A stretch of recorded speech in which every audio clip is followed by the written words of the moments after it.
একটা ডিমের রেসিপি আপনাদের সাথে শেয়ার করেছিলাম, যেটা আমি ভুলে গিয়ে নিজের মনের মতো একটা করে দিয়েছিলাম এবং খেতে খুবই ভালো হয়েছিল। তো তারই অরিজিনাল ভার্সনটা আজকে করছি। খুব বিখ্যাত একজন ফুড ব্লগারের রেসিপি এটা, যিনি রান্নার সাথে সাথে বেশ হাসিও থাকেন আমাদের। তো আজকের মেন ইনগ্রেডিয়েন্ট হচ্ছে এই মটরশুঁটি। মটরশুঁটিটা পেস্ট করে কিরকম গ্রেভিটা লাগবে সেটাই দেখার। তবে ভুল করে আগের দিন যে রেসিপিটা আমি বানিয়েছিলাম সেটা কিন্তু দুর্দান্ত হয়েছিল খেতে।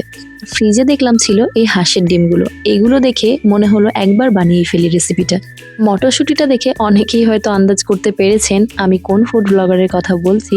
যদি আন্দাজ করতে পারেন কমেন্টে কিন্তু অবশ্যই জানাবেন। ডিমগুলো ভেজে নেওয়ার পর আমি ফোড়নে দিয়ে দিচ্ছি তেজপাতা, শুকনো লঙ্কা, এলাচ আর গোটা জিরে। এবার দিয়ে দেবো পেঁয়াজ কুচি। আমি দুটো মিডিয়াম সাইজের পেঁয়াজ ইউজ করছি এখানে। এখন তো গ্যাস সিলিন্ডার নিয়ে একটা সাংঘাতিক বাজে অবস্থা চলছে। আমাদেরও বুকিং করছি কিন্তু বুকিং নিচ্ছে না, আর সেই জন্যই গ্যাস বাঁচিয়ে আমরা ইন্ডাকশানে যতটা পারছি রান্না করছি।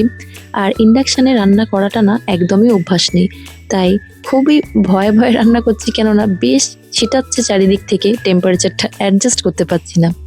আচ্ছা, এখানে আমি আমার বাড়িতে তৈরি করে রাখা গরম মশলা একটু অ্যাড করে দিলাম। কষিয়ে নিয়ে একদম শুকনো শুকনো হয়ে গেলে গরম জল অ্যাড করে দিয়েছি। বুঝতে পারছি না এত কেন ছিটাচ্ছে, তাই আমি ঢাকনাটা গার্ড করে করে কোনো রকমে রান্নাটা করছি। ডিমগুলো দিয়ে দিয়েছি, জলটা ফুটে যাবার পর আর কিছু কাঁচা লঙ্কা দিয়ে দিয়েছি। ব্যাস, এই তো রেডি হয়ে গেছে আমার মটরশুঁটির পেস্ট দিয়ে ডিমের কারি। রান্নাটা তো পারফেক্টলি রেডি, তবে আজকে ইন্ডাকশানে রান্না করতে গিয়ে আমি কিন্তু বেশ চাপ খেলাম।